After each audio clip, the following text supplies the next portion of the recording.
Vamos então, dando continuidade ao nosso estudo do livro Pinga Fogo, com Chico Xavier. Nós vamos hoje estudar então o capítulo Essa Profunda Serenidade. Então, continuando aqui o nosso estudo, nós tivemos então, no capítulo anterior, o Pinga Fogo, feito aqui uma pequena introdução, e depois o Chico então falando um pouquinho, né, sobre psicografia, falando também sobre os planos na vida espiritual, né, a forma como os espíritos vivem, a evolução, né, se essa evolução acontece no mundo físico, no mundo espiritual, e depois aqui no final, o jornalista Real Júnior perguntando como é que se explica a morte de Arigó e também, né, de Joãozinho da Gomeia.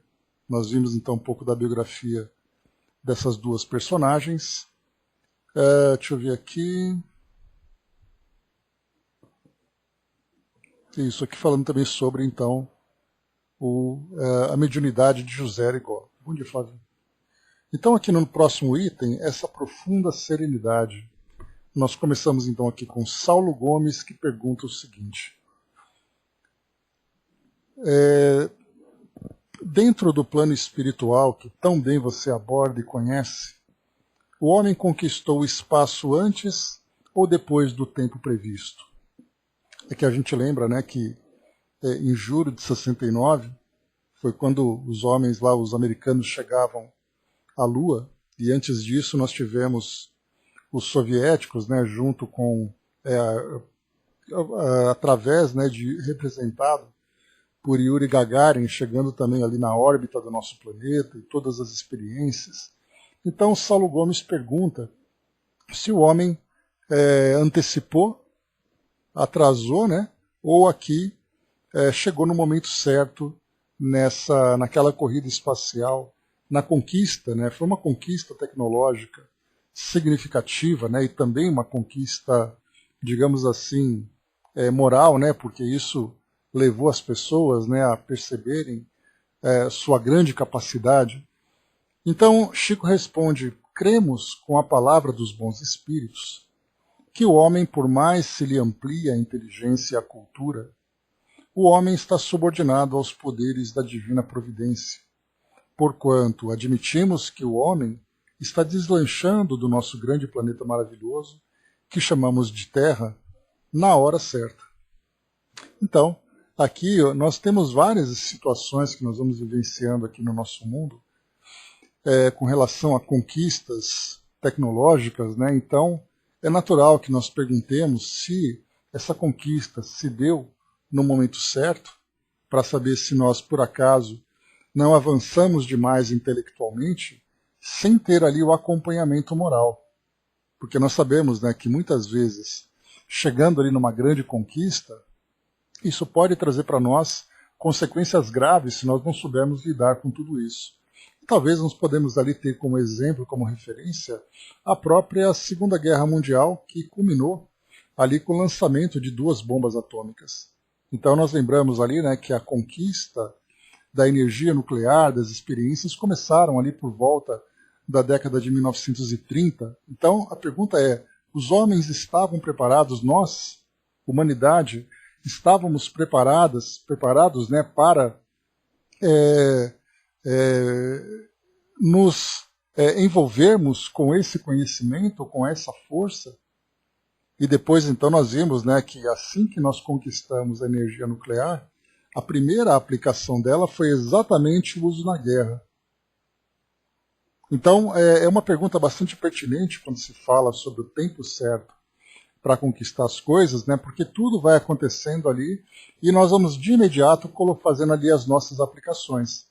Aqui nesse caso, quando nós falamos sobre a corrida espacial, naquela época isso favoreceu bastante o desenvolvimento da tecnologia em vários campos, né? Por exemplo, né, na astronáutica, nas telecomunicações, na informática e tantas outras, né? Então nós vimos que foi um impulso valioso para todos nós. Então, claro que nós não temos como sondar o, digamos, calendário divino para saber se nós vamos evoluindo no tempo certo em comparação com os nossos valores. Mas foi uma pergunta que ela tinha ali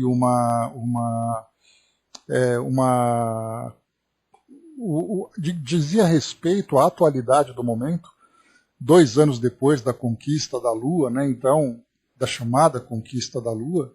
Então era natural que esse tipo de pergunta fosse feito, mas nós podemos estender para várias outras situações aqui da nossa vida, das experiências terrenas, para saber exatamente se nós conseguimos lidar com aquilo que nós descobrimos. Porque nós podemos pensar da mesma forma, né? Imaginemos uma criança que acidentalmente descobre a pólvora. O que vai acontecer com essa criança utilizando, né, um artefato, né, um produto, um composto químico explosivo? Ou então ela acidentalmente descobre algo que é venenoso. Então nós podemos fazer uma analogia com relação à evolução, à maturidade da nossa sociedade planetária com as descobertas. Então, mas o Chico responde para nós aqui, né, que por mais se lhe amplia a inteligência e a cultura, o homem está subordinado aos poderes da divina providência. Então as coisas vão acontecendo no tempo que devem acontecer, porque do contrário nós realmente sairíamos desse controle. Do contrário, nós poderíamos causar ali maiores transtornos, né, um grande atraso, pelo fato de nós não sabermos lidar com aquilo que poderia impulsionar para a nossa evolução, para o nosso desenvolvimento. Então Chico conclui aqui com essas orientações. Admitimos que o homem está deslanchando do nosso grande planeta maravilhoso, que chamamos Terra, na hora certa. Então tudo vai acontecendo no tempo certo. E aí nós lembramos sempre, né, que desconhecemos, claro, né, todos os mecanismos utilizados por Deus para fazer com que as criaturas evoluam no seu tempo certo. Mas dentre essas ferramentas nós podemos citar a reencarnação e a desencarnação, por exemplo. Os eventos que vão ali favorecendo, né, impulsionando ou retardando determinada situação. Então, nós temos ali pessoas que trazem conhecimento, que reencarnam para ajudar a humanidade a evoluir num determinado aspecto. É o caso, né, não falamos da nova geração, mas são mentes brilhantes, né, ou então até mesmo espíritos que trazem uma bagagem moral significativa, que reencarna numa determinada sociedade. E aí também tudo dentro de sua programação, porque não basta você pegar um espírito inteligente e colocá-lo aleatoriamente em qualquer sociedade do planeta. Se ele não tiver condições de fazer com que aquela inteligência que ele apresenta floresça e traga benefícios para aquela sociedade, então vai ser uma desencarnação que para aquele objetivo vai ser desperdiçada. Então hoje nós temos no nosso planeta, né, países que são tecnologicamente bem desenvolvidos, e aí então não adianta a gente pegar, embora nós tenhamos, né, essa ideia desse nacionalismo, desse patriotismo, de queremos que determinadas descobertas sejam atribuídas a essa ou aquela sociedade, de pensarmos, né, que aquele cientista que nasceu naquele país, na verdade nós estamos falando de espíritos que estão reencarnando no planeta, para darem sequência ali na sua evolução e tendo também como missão impulsionar toda a humanidade para o seu progresso. Então não importa onde ela reencarne, ela vai reencarnar onde melhor favoreça, mas nós trazemos ainda esse orgulho de imaginar que o fato de um espírito, no caso, por exemplo, Santos Dumont, que nasceu aqui no Brasil e depois foi para a França e lá ele trouxe, através dos seus experimentos ali, o avião, né, juntamente com outras mentes brilhantes que reencarnaram no nosso mundo. E nós trazemos esse orgulho dizendo que foi aqui no Brasil que nasceu o pai da aviação. E na verdade foi um espírito que reencarnou no local que tinha que reencarnar, foi ali depois, ele mudou para o ambiente que era mais favorável e ele então fez ali o que precisava fazer para que a humanidade tivesse conhecimento e passasse a partir dali a dar sequência nessa evolução tecnológica dos transportes. Então nós pensamos ali um cientista que descobriu tal arma, um cientista que descobriu tal vacina, como nós vemos hoje, né? Essa grande briga nacionalista e política para saber quem vai ser o país que vai descobrir a vacina contra a pandemia. Na verdade, nós estamos falando simplesmente de espíritos reencarnados, que junto com suas provas e suas expiações também trazem essas missões que nesse caso seria ajudar a humanidade como um todo a partir das suas descobertas. Então nós vemos que dentre esses mecanismos, que assim como os espíritos reencarnam num ambiente propício para que ele possa então florescer na sua inteligência, com as suas descobertas, com a sua contribuição, nós podemos também colocar como sendo ali um elemento fundamental é o próprio processo da desencarnação. Nós tivemos, inclusive, na Revista Espírita, nós vamos estudar sobre isso, nós tivemos ali um colaborador da doutrina espírita, da sociedade, que teve a sua desencarnação antecipada pelo fato dele estar indo além do tempo que deveria acontecer. Então nós temos muitos espíritos que são, não que desencarnam, mas nós podemos entender, a partir desse precedente que se abre, que Kardec tão bem ali relatou, a partir das orientações dos espíritos, que nós temos ali indivíduos que são desencarnados, digamos assim, para que eles possam, para que eles, os espíritos, possam ter um controle sobre aquilo que vai se desenvolvendo na nossa sociedade. Agora, quando isso acontece, por que isso acontece, quem é o responsável por essa análise, nós não sabemos. Mas nós podemos entender que a partir desses mecanismos, nós vamos vendo que tudo vai acontecendo subordinado aos poderes da divina providência, como o Chico comentou nessa resposta. Bom dia, Marião.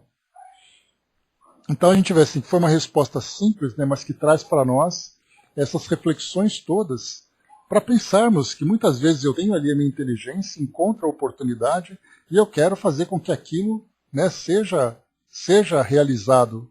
E, na verdade, essa realização pode trazer para nós ali grandes problemas, grandes dificuldades.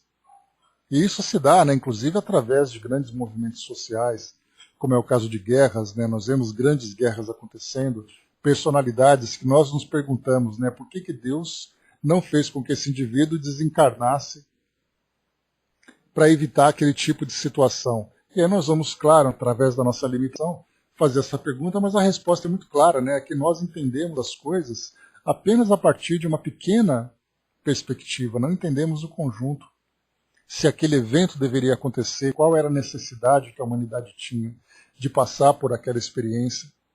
Enfim, vemos então ali que a providência divina vai então conduzindo a humanidade dentro do seu ritmo, do seu tempo e através ali dessa subordinação necessária, aplicando essas leis que nós tão bem conhecemos, da lei de causa e efeito, vemos ali a encarnação e desencarnação, tudo isso para conduzir a humanidade pelo seu melhor caminho.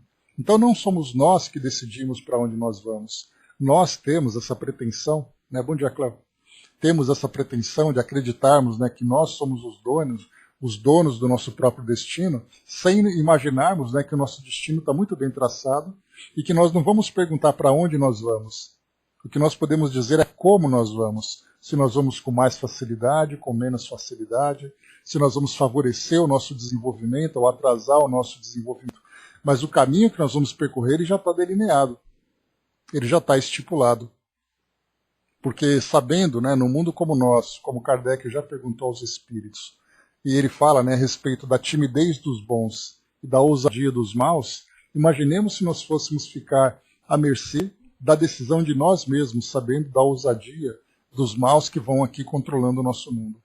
Então existe algo que vai além da inteligência humana, que ela ainda não compreende, que conduz os nossos destinos e vai fazendo com que esse cronograma divino seja ali devidamente cumprido conforme os objetivos que foram determinados.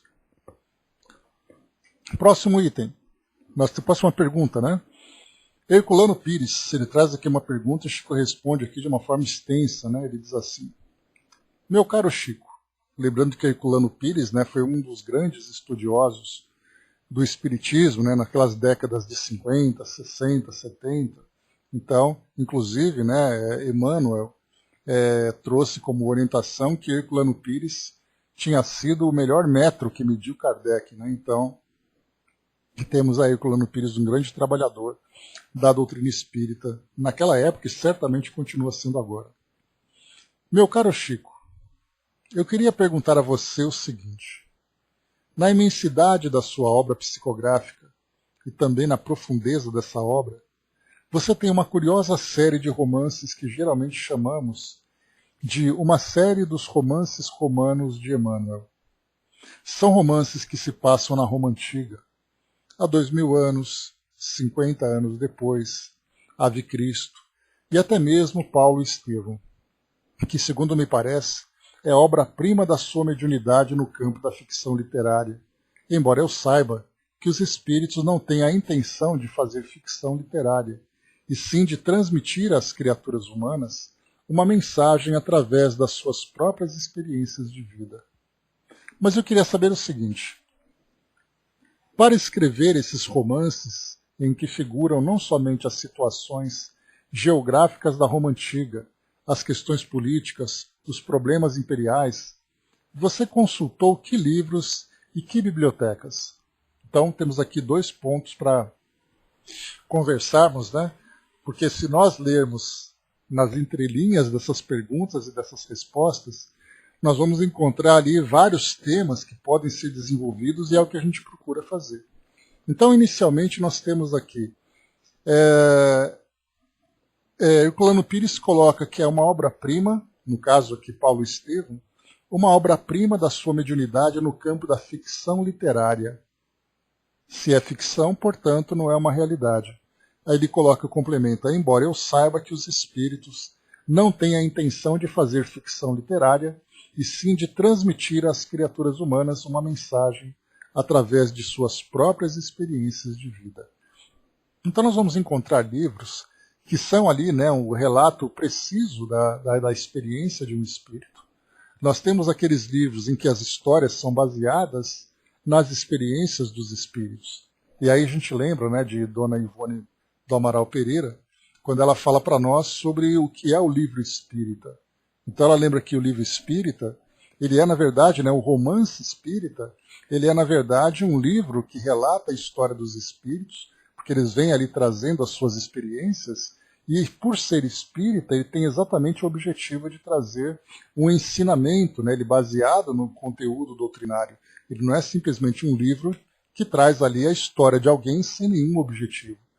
Então, esse é o propósito dos livros espíritas, né? Então, aqui, as histórias de Emmanuel, que são contadas para nós, naturalmente, né, são baseadas na sua história pessoal, mas aí nós não sabemos dizer exatamente até que ponto, né, se ela é literalmente a história dele, né? Claro que a gente vai ver ali que pela forma como o romance se desenvolve, né, vários ajustes foram feitos para fazer com que a história se tornasse interessante. Mas ali, na essência, ela traz exatamente essa mesma experiência, né?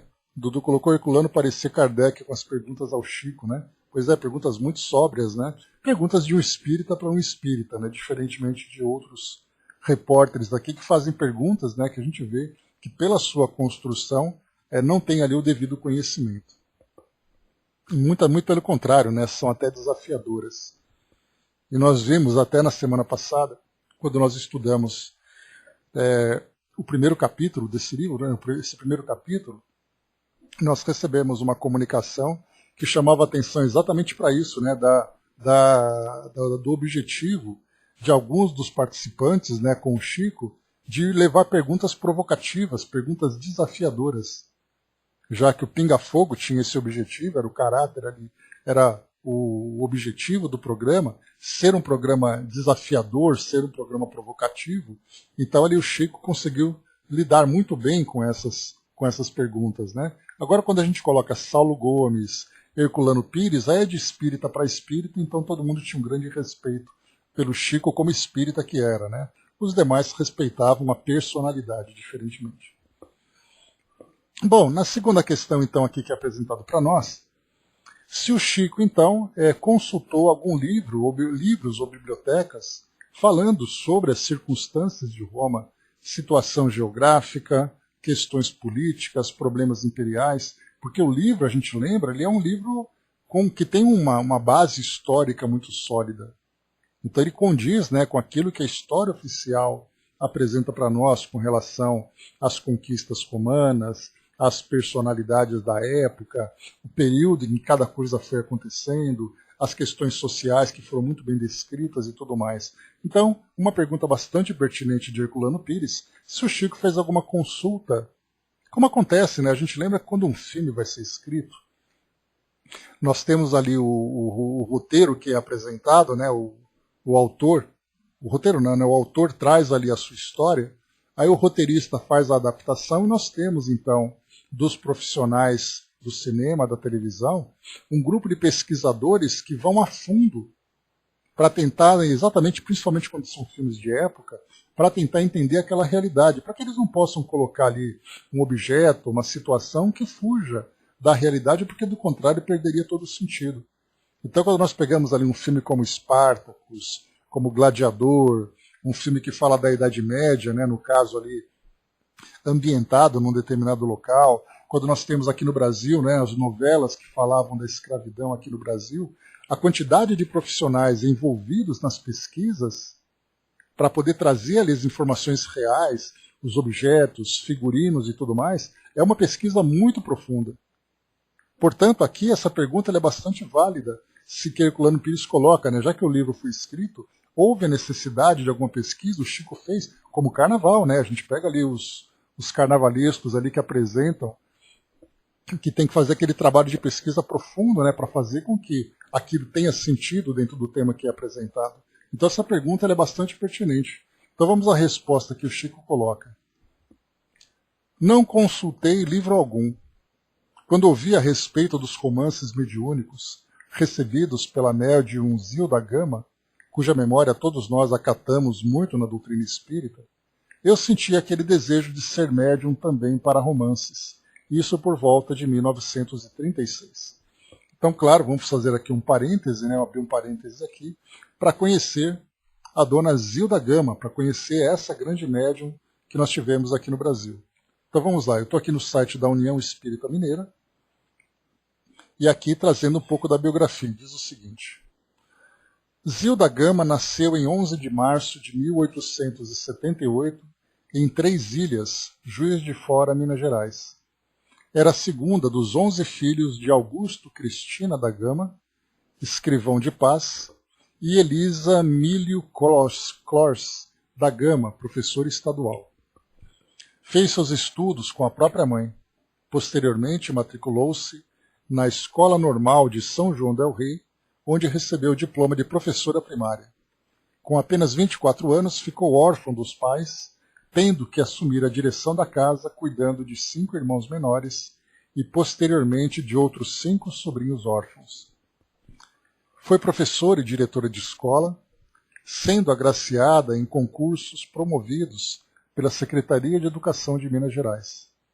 Em 1931, quando no Brasil houve intenso movimento em prol dos direitos femininos, Zilda Gama foi autora de tese aprovada oficialmente sobre o voto feminino no Congresso Nacional do Brasil. Escreveu contos e poesias para vários periódicos, entre os quais o Jornal do Brasil, a Gazeta de Notícias e a Revista da Semana, todos da antiga capital federal. Isso no Rio de Janeiro, né, em Guanabara, no estado de Guanabara, né? Ainda jovem, começou a perceber a presença de espíritos. Recebeu espiritualmente mensagens de seu pai e de sua irmã falecidos, que a aconselhavam e a consolavam nos momentos de provação difíceis pelos quais estava passando. Em 1912, recebeu uma carta assinada por Allan Kardec. Após essa manifestação, o codificador propiciou-lhe outros ensinamentos, os quais vieram à luz na obra Diário dos Invisíveis, em 1929. Em 1916, os seus benfeitores espirituais informaram-lhe que passaria a psicografar uma novela, notícia que a deixou bastante surpresa. O espírito Vitor Hugo passou então a escrever por seu intermédio. Dentro de pouco tempo, a primeira obra, Na Sombra e na Luz, estava completa. Posteriormente, sob a ação do mesmo espírito, sucederam-se Do Calvário ao Infinito, Redenção, Dor Suprema, Almas Crucificadas, todas publicadas pela Federação Espírita Brasileira. Zilda foi a pioneira no país a receber tão vasta literatura do mundo espiritual. Outros títulos vieram a público pela sua mediunidade, entre os quais Solar de Apolo, Na Seara Bendita, na Cruzada do Mestre e Elegias Douradas. Além disso, organizou o Livro das Crianças, Os Garotinhos, o Manual das Professoras e o Pensamento. O desencarne. Em 1959, após sofrer um derrame cerebral, passou a viver numa cadeira de rodas, assistida pelo sobrinho Mário Ângelo de Pinho. Desencarnou em 10 de janeiro de 69, no dia que eu nasci ela desencarnou, olha só, 10 de janeiro de 69, no Rio de Janeiro. Zilda Gama foi uma antecessora, no dia e ano, né, que eu nasci. Zilda Gama foi uma antecessora de Francisco Cândido Xavier, pela qual grande número de espíritos encarnados e desencarnados se aproximou da doutrina espírita, graças às psicografias espirituais que surgiram pelas suas mãos dedicadas a esclarecer e consolar os aflitos. Atendeu prontamente ao chamado de Jesus e à proteção espiritual de Allan Kardec. Então, eis aqui, né, a história de Zilda Gama. Então, foi perguntado aqui, Kardec, o Chico colocou, né, quando eu ouvi a respeito dos romances mediúnicos recebidos pela Zilda Gama, cuja memória todos nós acatamos muito na doutrina espírita, eu senti aquele desejo de ser médium também para romances, isso por volta de 1939. E aí a gente coloca também mais um parêntese aqui, bom dia, Mirim, mais um parêntese, lembrando, né, que a mediunidade para romances, ela é, digamos assim, um tipo de mediunidade. Porque nós temos a mediunidade, né, que vem para mensagens de desencarnados, né, contando suas histórias. Nós temos ali de poesias, de receitas, psicografias de comunicação, né, de espíritos, por exemplo, sofredores, entes queridos desencarnados e tudo mais, né? Então, nesse caso aqui, para romances, que é uma mediunidade, que é um trabalho que se desenvolve mais a longo prazo, com aquele trabalho diário e rotineiro, em que o espírito vem ali trazendo a história por partes, capítulo por capítulo, parte por parte, o médium tem que estar muito engajado nesse tipo de trabalho. Então não é apenas ali a especialidade do tipo de psicografia, mas também ali o próprio comprometimento do médium.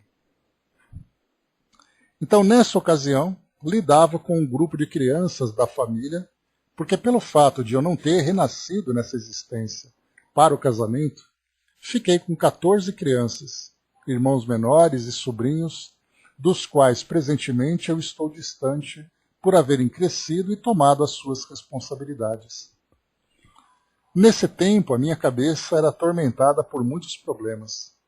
Quando eu anunciei o desejo de receber romances, o Espírito Emmanuel então me explicou: para que você receba romances, você precisa ter a mente em estado de profunda serenidade, que é exatamente aqui o título, né, o título desse capítulo, né, a profunda serenidade.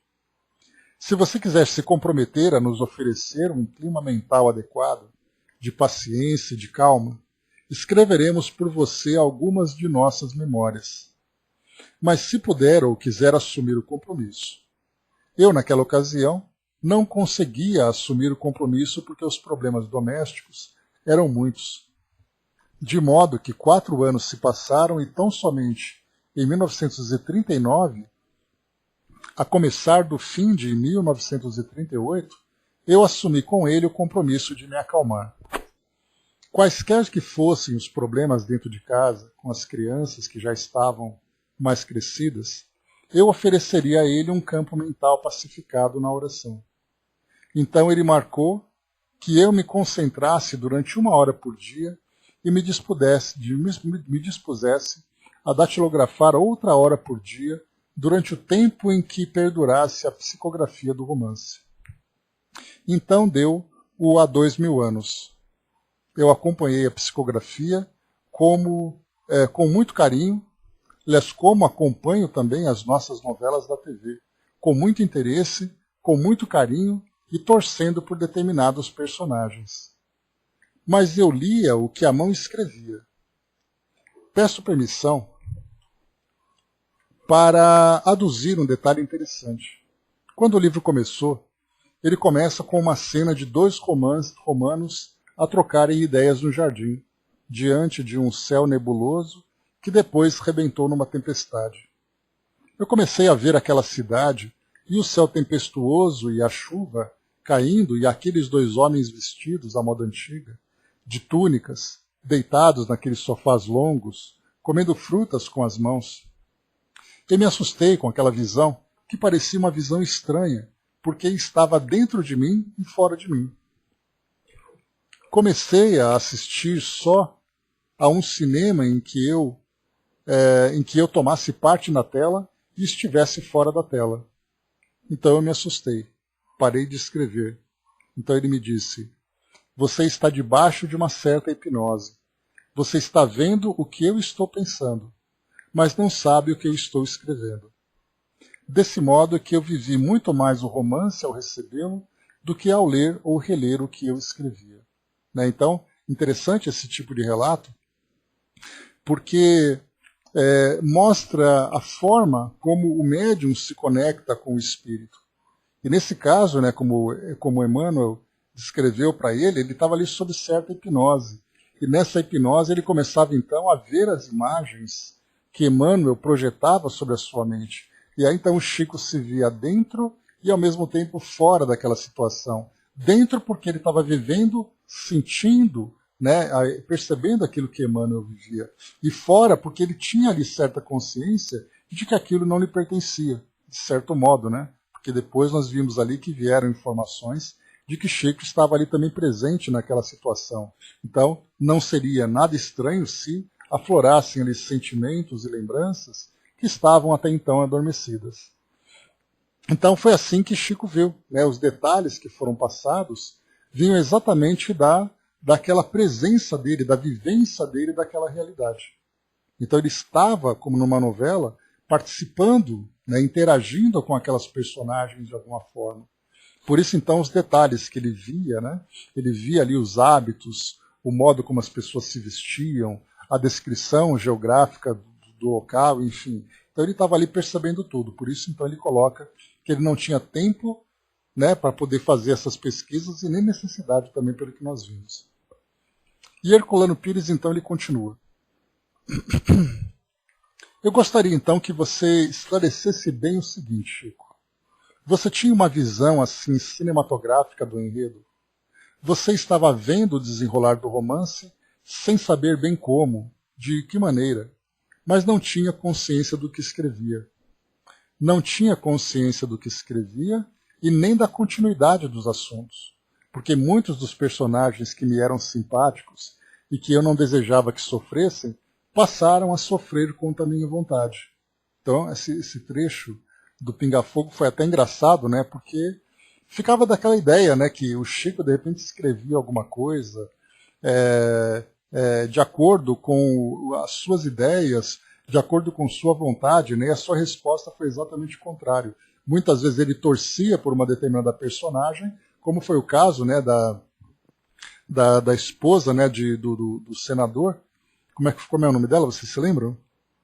Era... Me esqueci o nome dela. Alcione, me parece? Acho que era isso. Ela, inclusive, ali sofreu bastante e tudo mais, né? Então, pelo fato dela ser, né, Lívia, né? Lívia. Eu estava com Lívia, quase Lísias, mas era Lívia. Então, Lívia, por exemplo, né, que era ali uma cristã, era adepta do novo Messias e tudo mais, enquanto que o senador, ele era, né, ligado a Roma. Então, ela acabou ali sofrendo bastante. Então, ele coloca exatamente isso, né? Porque ele torcia para algumas personagens, mas elas sofriam da mesma forma contra a vontade dele. Depois continua aqui para nós, né? Então, esse assunto aqui, a gente termina essa parte.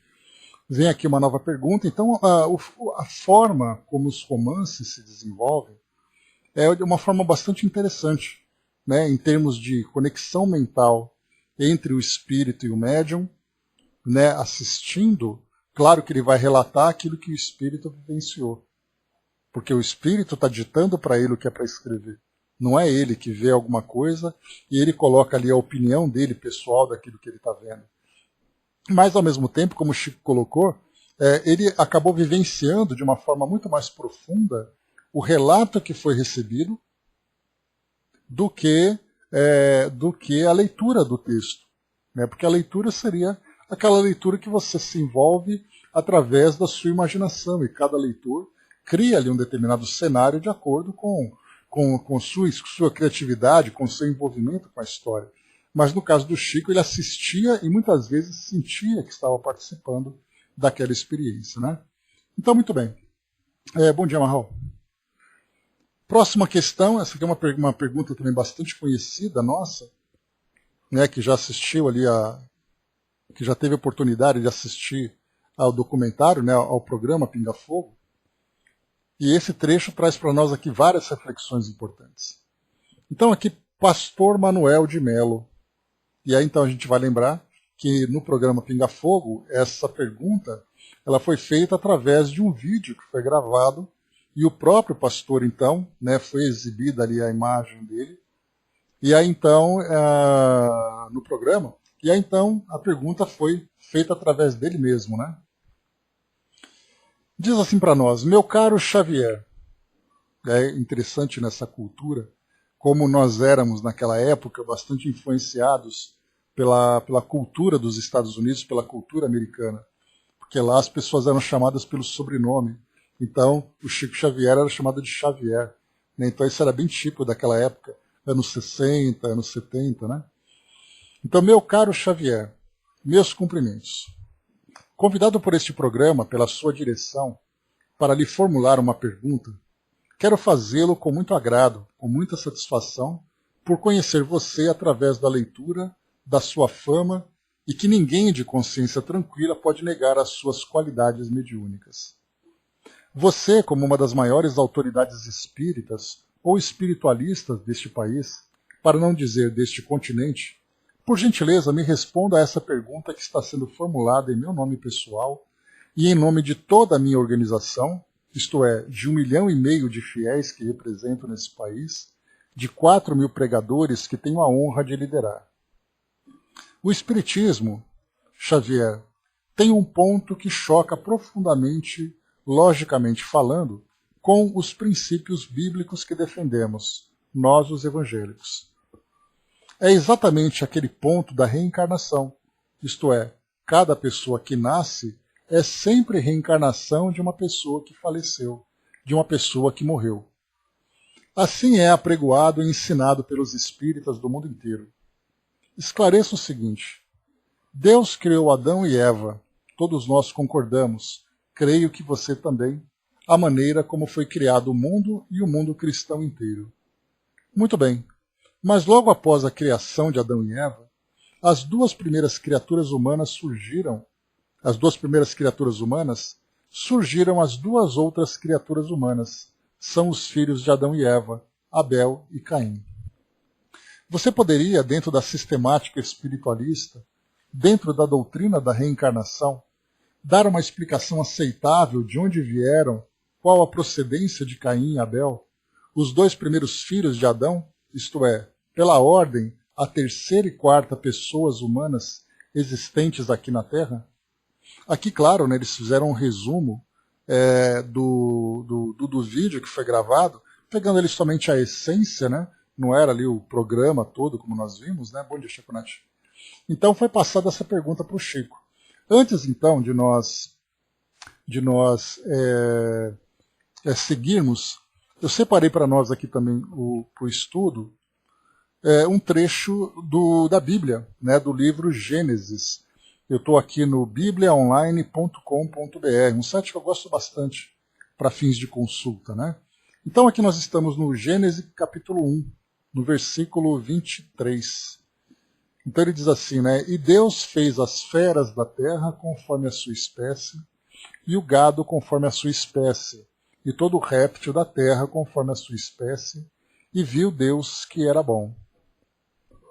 E disse Deus: façamos o homem à nossa imagem, conforme a nossa semelhança, e domine sobre os peixes do mar, sobre as aves do céu, e sobre o gado, e sobre toda a terra, e sobre todo réptil que se move sobre a terra. E Deus criou o homem à sua imagem. A imagem de Deus o criou. A imagem de Deus o criou. O homem e a mulher os criou. E Deus os abençoou. E Deus lhes disse: frutificai e multiplicai-vos, e enchei a terra, e sujeitai-a e dominai sobre os peixes do mar, e sobre as aves do céu, e sobre todo animal que se move sobre a terra. E Deus disse: eis que vos tenho dado toda a erva que dê semente, que está sobre a face de toda a terra, e toda árvore em que há fruto que dê semente, ser-vos-á para mantimento. E a todo animal da terra, e a toda ave dos céus, e a todo réptil da terra, em que há alma vivente, toda a erva verde será para mantimento. E assim foi. E viu Deus tudo quanto tinha feito, e eis que era bom, muito bom, e foi a tarde e a manhã o sexto dia. Capítulo 2, seguindo aqui para nós. Espera aí só um pouquinho.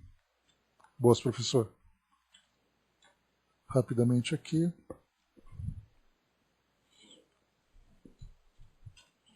Capítulo 2. Deixa eu ver aqui rapidamente. Para lá. Parará.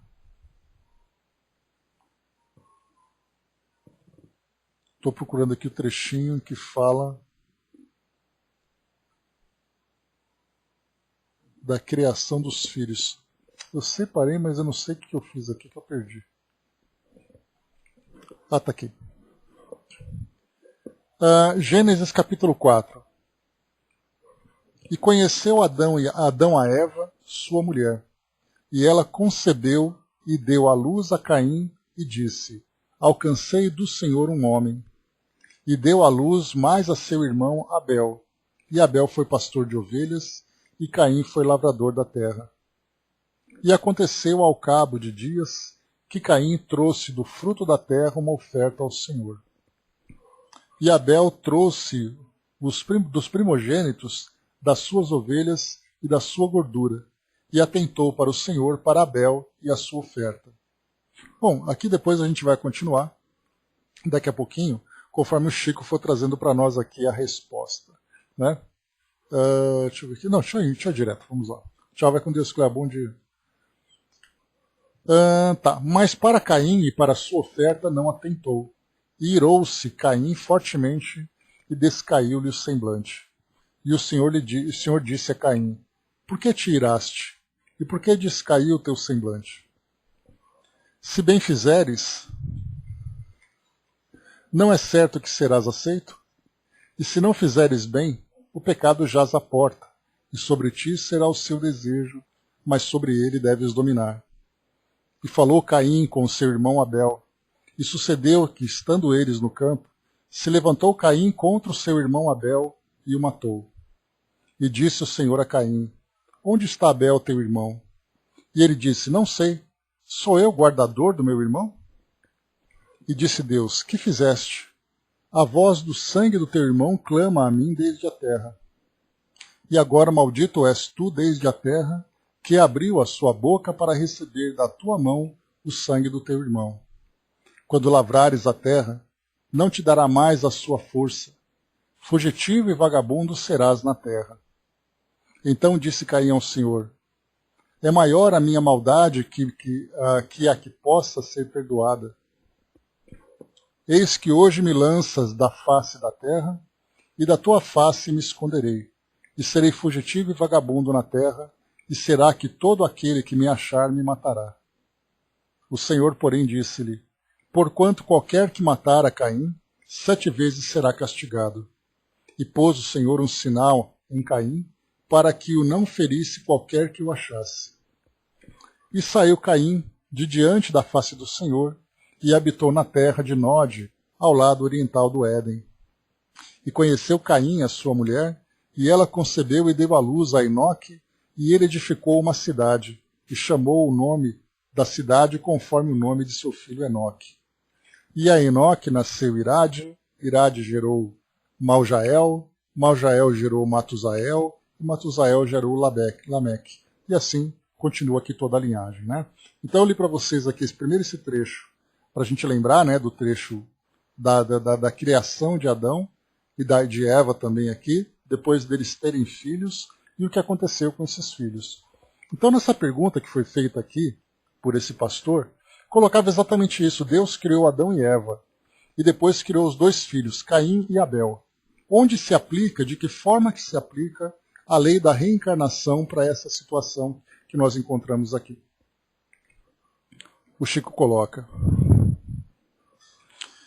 a pergunta do nosso caro amigo, que nos interpela a respeito do texto bíblico, está emoldurada de tamanho carinho que inicialmente nós agradecemos esse tom de fraternidade. Pois é, ainda nem tinha, né, o Flávio? De tom de fraternidade e ternura humanas, com que ele emoldura a questão para se dirigir a nós. Muito obrigado ao nosso caro pastor evangélico, Sr. Manuel de Mello, que nós todos admiramos como sendo o orientador desse grande e brilhante movimento que é o Brasil para Cristo. Mas sem desejar fazer contra-perguntas, porque às vezes a contra-pergunta não é uma prova de consideração por quem perguntou. Mas a Bíblia é o nosso livro santo, livro de todos os cristãos. Nós, os espíritas evangélicos, nos detemos no Novo Testamento para compreender a essência dos ensinamentos de nosso Senhor Jesus Cristo e daqueles que o sucederam, os apóstolos da causa evangélica. Nós temos maior intimidade com o Novo Testamento. Entretanto, pedimos permissão ao nosso caro pastor evangélico, Sr. Manuel de Mello, para considerar que no livro de Gênesis, capítulo 4, versículos 16 e 17, que nós lemos agora, né, vamos encontrar uma questão muito interessante para nossos estudos em conjunto, porque nós todos somos estudantes das letras sagradas. O capítulo 4 trata, por exemplo, da união de Adão e Eva para o nascimento de seus 3 filhos, Caim, Abel e Sete. Sabemos por esse texto, o capítulo 4 do livro de Gênesis de Moisés, que Caim exterminou Abel. Entretanto, nos versículos 16 e 17, nós encontramos uma informação muito curiosa, a informação de que Caim, em se retirando da face de Deus, se dirigiu para uma cidade ou uma terra chamada Nod, onde ele desposou aquela que foi a sua esposa e teve com ela uma grande descendência. Então estamos perguntando se determinados textos do Antigo Testamento não seriam códigos que nós precisamos estudar com mais segurança, para não cairmos, por exemplo, em contradição do ponto de vista literal. Nós precisamos estudar com técnicos e pesquisadores de história que nós os temos hoje em todas as direções. Digo isso com o máximo respeito, porque se Caim matou Abel antes do nascimento de Sete, mas casou-se numa cidade chamada Nod, onde encontrou sua mulher, aquela que foi sua esposa, e com ela teve uma grande descendência. O assunto exige estudos especiais de nós todos, porque, segundo a criação do jardim edênico, a família inicial teria sido constituída pelas 4 pessoas, às quais se refere o nosso caro pastor evangélico, Sr. Manuel de Mello: Adão, Eva e os 2 filhos primeiros do casal. Vamos então estudar a questão. Aqui, né, nesse trecho, ele vai agora, Chico, falar sobre a reencarnação, que ele coloca, né, com respeito à reencarnação, mas nesse trecho do vídeo, quando ele coloca, o apresentador faz ali uma intervenção e coloca, né, nós e o pastor também precisam estudar. E aí o Chico ali se viu, né, num certo constrangimento, porque todo o cuidado e delicadeza que ele teve era exatamente para não criar nenhum tipo de desconforto para o pastor diante dessa situação. Mas ali o apresentador acabou colocando isso, provocando ali um grande riso na plateia, e o Chico ali acabou ficando bastante desconcertado, né? Depois ele coloca, aliás, essa pergunta está aqui no final dessa questão aqui, mas na verdade ela vem logo depois desse trecho. Mas aí o Chico continua. Com respeito à reencarnação, nós, os espíritas, estamos diante de uma realidade inconteste para nós. Mormente na vida mediúnica, temos assistido, nesses quase 45 anos de espiritismo evangélico, à luz dos princípios kardecianos, às desencarnações e reencarnações. Mas permitindo-nos também perguntar ao Sr. Manuel de Mello, o nosso pastor evangélico, e também àqueles que fazem objeções contra os princípios da reencarnação, permitindo-nos perguntar sobre o sofrimento das crianças, por exemplo. Não vamos nos referir aos adultos, porque seria alongar muito a nossa resposta. Então, aqui antes de continuarmos, o Chico ele coloca que não tratar dos adultos, porque nós poderíamos encontrar no mundo hoje várias situações em que nós, já na condição de adultos, vivenciaríamos, no caso, um tipo de desencarnação, o local onde o indivíduo mora, os tipos de relações que ele possui. Aí seria entrar num detalhes e mais detalhes e mais detalhes, que acabaria ali não sendo viável para o programa, né?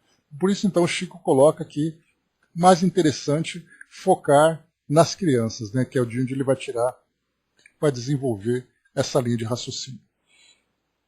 Então, não vamos nos referir aos adultos, porque seria alongar muito a nossa resposta. Mas vamos pensar nas crianças. Por exemplo, nós, os espíritas, muitas vezes encontramos determinados casos de suicídio. E às vezes suicídio acompanhado de homicídio. Mas vamos encontrar nesses problemas complexo de culpa levado para além dessa vida e depois esse complexo de culpa renascido com aquele que é responsável por ele através da reencarnação.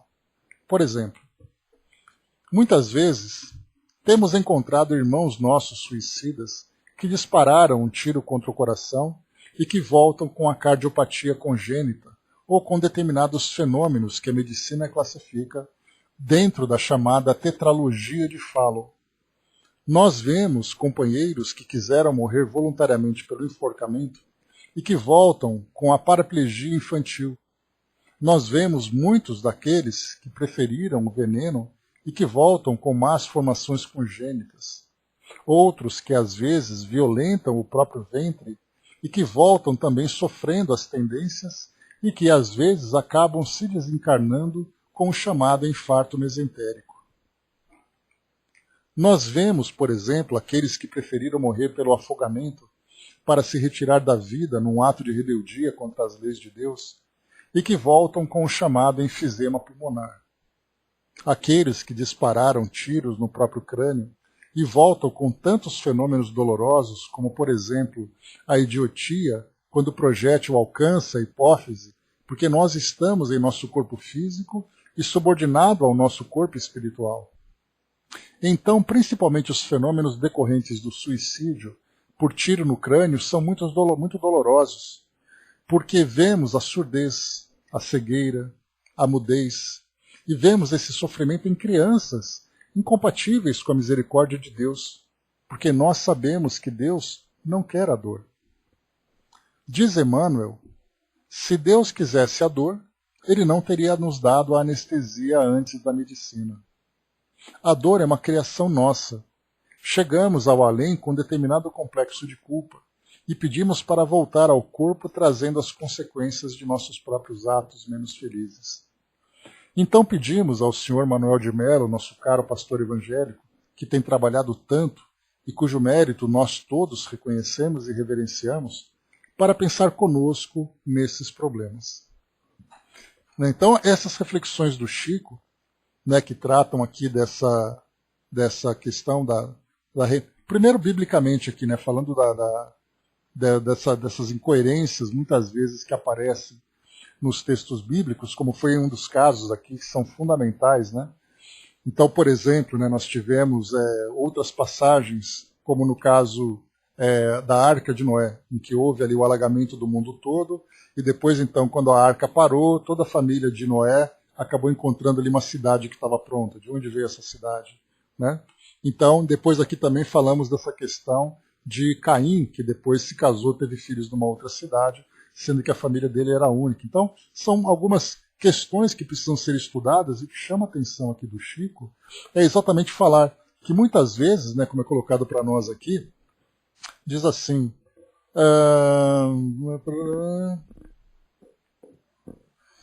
deixa eu só pegar aqui o trechinho.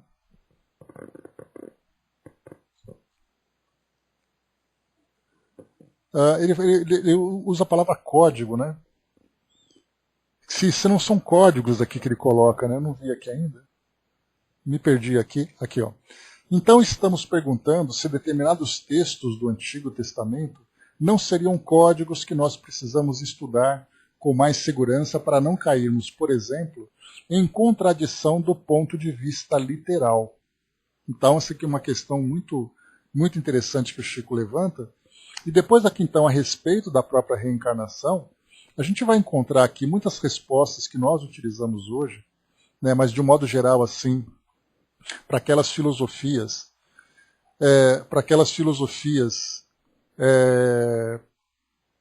que não adotam a reencarnação. Nós temos, por exemplo, né, a ideia de que Deus está testando a fé das pessoas, testando a fé das famílias.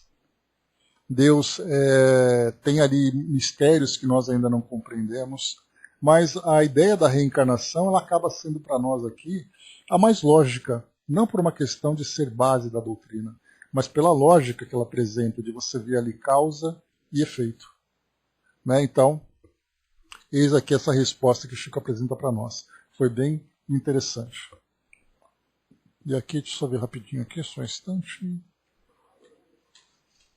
Dudu colocou, né, a postura do Chico na sua educação e humildade com quem pergunta, né? Realmente é bem interessante, né?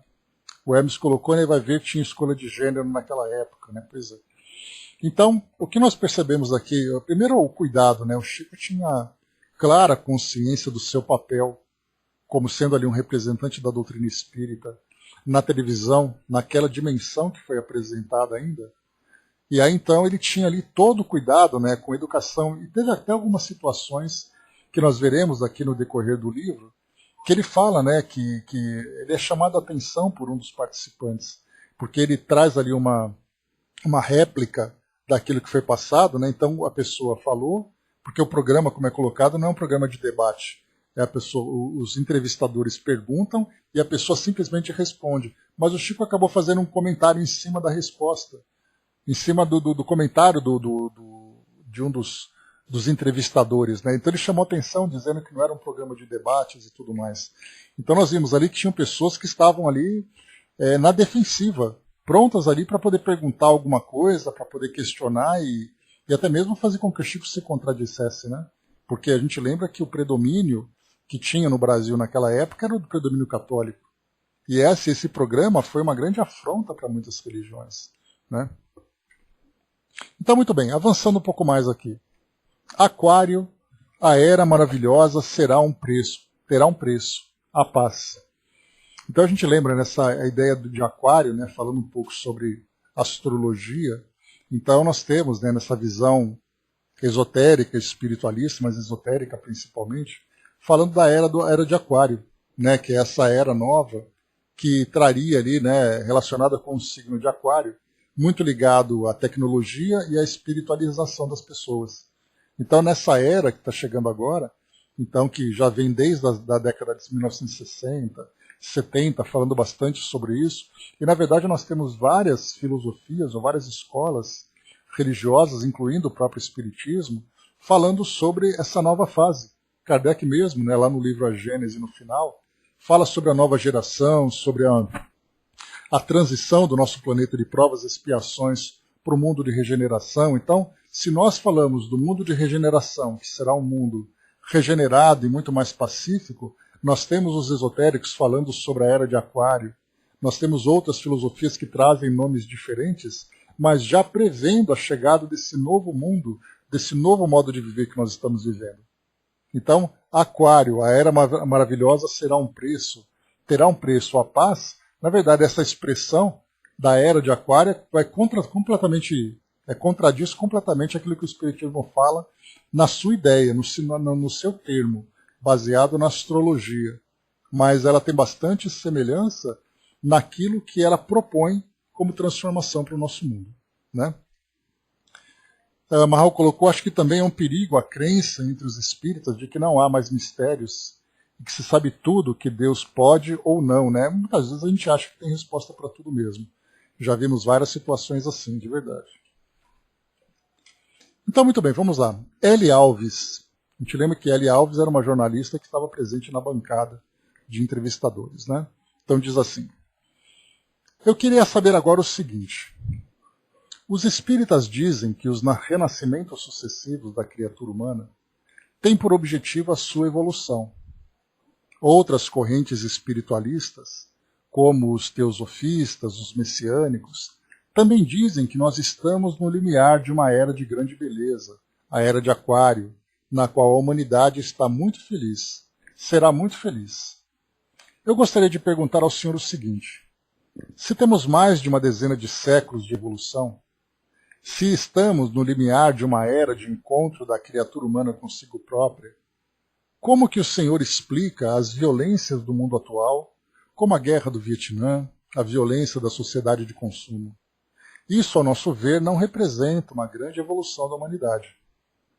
Então, essa pergunta que L. Alves fez na sua época, ela é uma pergunta que até hoje nós fazemos, né? Que se o mundo nosso é um mundo de regeneração que está chegando, como é que a gente pode imaginar todas essas tragédias acontecendo, essas desgraças, incluindo pandemias, guerras, fome, desigualdades, a grande guerra que aconteceu há pouco tempo, né? Então, aqui faz uma referência à guerra do Vietnã, que estava ali, né, bastante presente. Então, como é que você pode imaginar um mundo pacífico, mas antes de um mundo pacífico, um mundo com tantas turbulências? Responde o Chico. Esses fenômenos todos, diz o nosso Emmanuel que está presente, caracterizam mesmo o período de transformação em que nós nos encontramos. Diz ele, o nosso companheiro materialista dirá, natureza, mas para nós os religiosos, natureza é sinônimo de manifestação de Deus. Então, Deus cria a natureza, Deus cria a vida, mas o homem, os homens e as mulheres do planeta, são filhos de Deus e podem modificar a criação de Deus. Nós nos encontramos no limiar de uma era extraordinária, se nos mostrarmos capacitados coletivamente a recebê-la com a dignidade devida. Se os países mais cultos do globo puderem suportar a pressão dos seus próprios problemas, sem entrar em choques destrutivos, como, por exemplo, guerra de extermínio, que deixará consequências imprevisíveis para nós todos do planeta, então veremos uma era extraordinariamente maravilhosa para o homem, porque a própria automação, diz ele, nos está dizendo que vamos ser aliviados ou quase que aposentados do trabalho mais rude no trabalho com o planeta, para a educação de nossa vida mental através de informações sobre o universo com proveito enorme, proveito incalculável para benefício da humanidade. Mas isso terá um preço. Será o preço da paz. Se pudermos nos suportar uns aos outros, amar uns aos outros, seguindo os preceitos de Jesus, até que essa era prevaleça, provavelmente no próximo milênio, não sabemos se no princípio, se nos meados ou se no fim. O terceiro milênio nos promete maravilhas, mas se o homem, filho e herdeiro de Deus, também se mostrar digno dessas concessões. Se não vamos aguentar nós todos, talvez com as estacas zero ou quase zero, para recomeçar tudo de novo. Deixa eu ver se teve mais aqui. Não. Então, nesse trecho aqui, bom dia, Sonja. Então, nesse trecho que nós vemos aqui, que o Chico responde, né, com muita clareza, né, através aqui, né, passando para nós o entendimento de Emmanuel, ele coloca assim, então, que nós vamos ser, primeiro, aliviados, né, de todo esse esforço que nós encontramos hoje, através do uso da tecnologia. Então, será a tecnologia da comunicação facilitando as pessoas se relacionarem com muito mais proximidade, com muito mais rapidez. Nós teremos os meios de transporte que estão aí evoluindo, trazendo para nós alternativas valiosas para esse esforço desgastante que nós temos hoje, né, para o deslocamento. A produção na agricultura não será mais agricultura primitiva, agricultura artesanal, mas será uma agricultura automatizada, será uma agricultura com muito mais eficiência pelas alterações genéticas que nós encontramos, pela engenharia genética que nós vemos, né? Nós temos as fábricas hoje entrando com robótica, com informática, enfim, em todas as áreas que nós vemos hoje da nossa sociedade, nós percebemos que o trabalho físico para nós, ele vem sendo aliviado. Mas, por outro lado, nós precisamos saber lidar com essas novidades para fazer com que todos tenham oportunidade, né? Porque nós sabemos que o nosso planeta ele acolhe espíritos nos mais variados graus de evolução, desde aqueles que têm ali uma inteligência mais desenvolvida e, portanto, muito mais ali capacitado para lidar com essas modernidades, com essas alterações, até aqueles espíritos que ainda estão lidando com provas e expiações difíceis e que a inteligência ainda não se adequou a essa realidade, porque o foco principal da sua existência é lidar com suas dificuldades. Portanto, não é possível o espírito se desenvolver numa área com grandes preocupações e pendências em outra área, principalmente no campo moral que nós vemos aqui. Então, tudo isso é apresentado para nós. Primeiro que os países mais desenvolvidos precisam lidar com seus próprios problemas sem entrar em conflito com os seus semelhantes. Na atualidade, nós podemos então fazer aquela listagem, né? Estados Unidos, Rússia, China, países do Oriente Médio, países ali do leste europeu.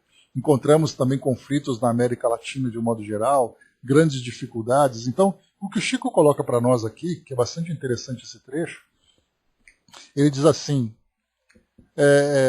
se pudermos nos suportar uns aos outros, amar uns aos outros, seguindo os preceitos de Jesus, até que essa era prevaleça, provavelmente no próximo milênio, não sabemos se no princípio, se nos meados ou se no fim. Mas ele coloca, o terceiro milênio nos promete maravilhas. Mas se o homem, filho e herdeiro de Deus, também se mostrar digno dessas concessões. Então vamos aguentar nós todos, talvez com estacas 0 ou quase 0 para recomeçar tudo de novo. E aí a gente vai entrar logo mais, né, nas respostas do Chico, naquela passagem da data limite, quando ele fala daqueles 50 anos, né, lembrando, é importantíssimo a gente ter sempre essa referência da contextualização histórica desse programa. Ele aconteceu em 1971, 2 anos ali depois do homem chegar à Lua, logo depois do assassinato de Kennedy, Guerra do Vietnã, Guerra Fria acontecendo, né? Não quis, né, Mal? Porque se colocasse tudo isso ia causar pânico, né? Mas a gente estava na Guerra Fria. Guerra Fria, nós tivemos muitos filmes. Um dos mais marcantes para mim, inclusive eu lembro que na época da escola eu assisti esse filme, um filme chamado The Day After, o dia seguinte. E ele mostra uma realidade em que as bombas atômicas explodiram. E mostrava exatamente o dia seguinte, como a humanidade estava lidando, né, com toda aquela destruição, com radioatividade. E aquilo era iminente, era algo que era real. Nós tivemos ali vários... A gente lembra que a vida imita a arte, mas na verdade a arte retrata também a vida. E nós tivemos muitos filmes na década de 1980, ali principalmente, que retratava a Guerra Fria. Né? Filmes de guerra, filmes políticos, filmes de ação. Né? No caso Rambo, por exemplo, ele foi um filme que foi criado para representar exatamente aquela questão da Guerra Fria. Né? Vietnã, Afeganistão, onde Estados Unidos e União Soviética estavam ali batendo cabeça para poder discutir sobre essa polaridade do mundo, polaridade política e econômica. Né? Capitalismo contra comunismo e assim vai. Né? Então, naquele contexto, a gente via que havia uma grande tensão no nosso mundo. Né? Por isso, então, os espíritos estavam muito atentos, porque, como eu falei para vocês naquela primeira questão que foi apresentada, quando foi perguntado pelo Saulo Gomes se a chegada do homem ao espaço chegou no tempo certo, e aí então Chico respondeu, né, que tudo seguia aquele cronograma de Deus, né, que chegou no tempo certo, nem antes e nem depois. A gente pode falar, como eu comentei com vocês, sobre a questão da energia nuclear. Né? Então, tudo aquilo que nós assistimos, tudo aquilo que nós vemos hoje, né, sobre essa questão da energia nuclear e a tensão que foi provocada, a gente viu que foi uma descoberta da humanidade sem que ela tivesse o devido valor, o devido entendimento daquela responsabilidade que ela tinha. Porque assim que a energia nuclear foi descoberta, bombas começaram a ser projetadas, tanto que 2 foram utilizadas, vários testes foram feitos, e a Guerra Fria foi essencialmente sustentada pela ideia do hecatombe nuclear. E aí então o Chico estava dando essa entrevista. Então, passado esse período, foi aí então que veio aquela resposta de 50 anos de moratória, né, que a gente vai ver aqui no devido tempo aqui no nosso livro, que então foi dada essa data limite, que agora a gente começa então a especular a respeito dessa data. Né, que qual seria o prazo dessa data? Se o programa foi em 71, significa que é em 2021. E nós temos palestrante, inclusive o Divaldo, trazendo para nós alguma coisa sobre 2021, e isso gerou uma grande polêmica no meio espírita. Né? Nós temos documentários e livros sendo escritos sobre isso. Então, um livro muito interessante, Transição Planetária, fala, né, que é um filme psicografado pelo Divaldo, que fala sobre o tsunami que aconteceu em Sumatra em 2004. E que aquele movimento, né, aquela grande desencarnação em massa, como outras que vêm acontecendo hoje, como o próprio caso da pandemia e outras catástrofes que vêm acontecendo, essa desencarnação em massa faz parte desse processo de regeneração do planeta. Né? Eu gostei bastante, Marion. Mostra-se os bastidores e tudo mais. Né? Então, tudo isso, né?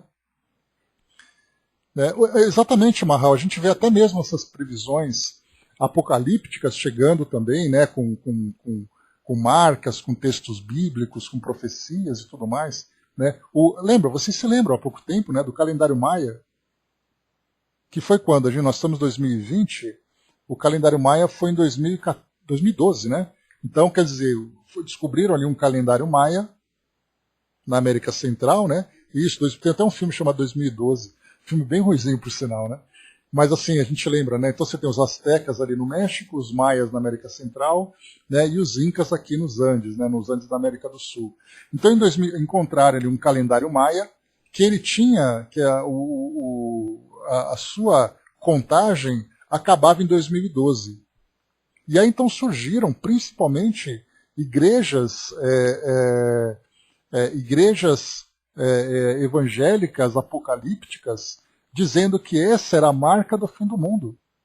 Eu me lembro até de filme, assisti a um filme produzido por um grupo evangélico, nesses grupos mais radicais e não tão reflexivos, né, que mostrava as pessoas sendo arrebatadas. Então, as pessoas que eram boas, né, estavam ali, uma criança balançando, por exemplo, num playground de um condomínio, e aí, de repente, ela simplesmente desapareceu porque foi arrebatada. Então, é uma coisa meio problemática, né?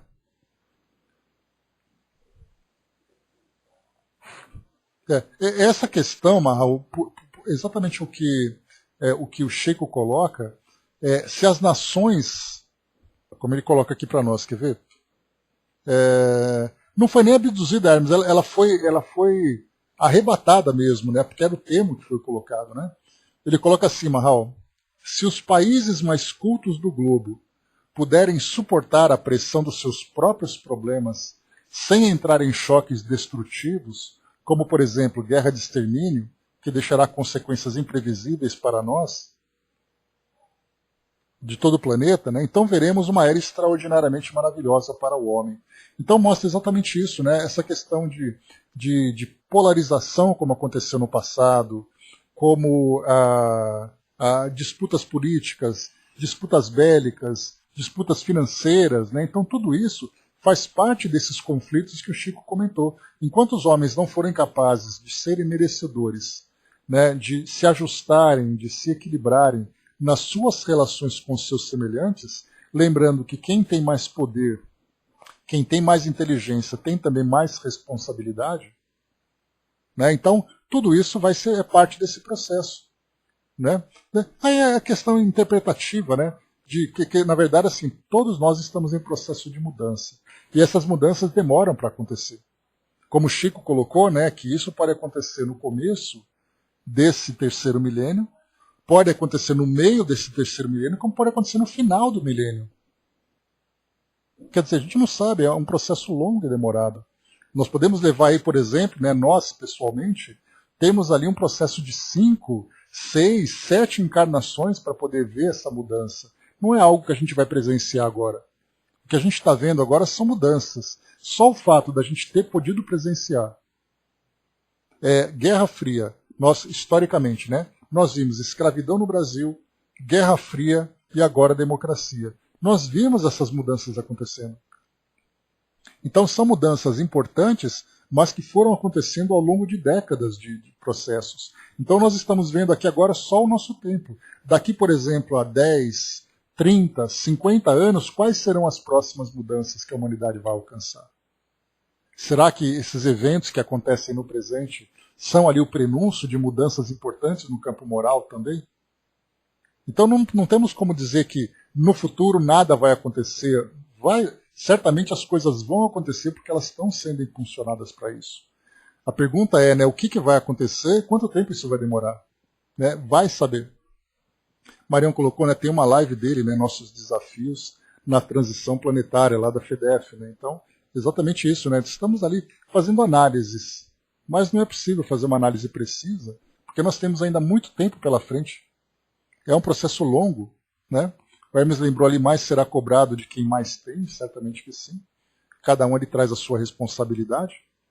A Angelina colocou, certeza temos que vamos assistir, né? Indo e voltando. Né? Pois é, a gente pode até não se lembrar, mas em cada momento, em cada encarnação nossa, nós estaremos lá presentes, né? Assistindo e participando também desse processo. Então é isso, meus amigos. Encerrando por aqui o nosso estudo, no nosso próximo encontro, a princípio nós falamos então, né, sobre a profunda serenidade, que faz referência ali à serenidade com que o Chico respondeu àquelas questões, e esse outro aqui agora, Aquário, a era maravilhosa terá um preço, a paz. Então essa paz aqui vai ser o preço que nós teremos que conquistar. Então não é o nosso planeta que vai se tornar pacífico. Nós individualmente seremos pacíficos e, por consequência, refletiremos isso no mundo. Né? Então, vamos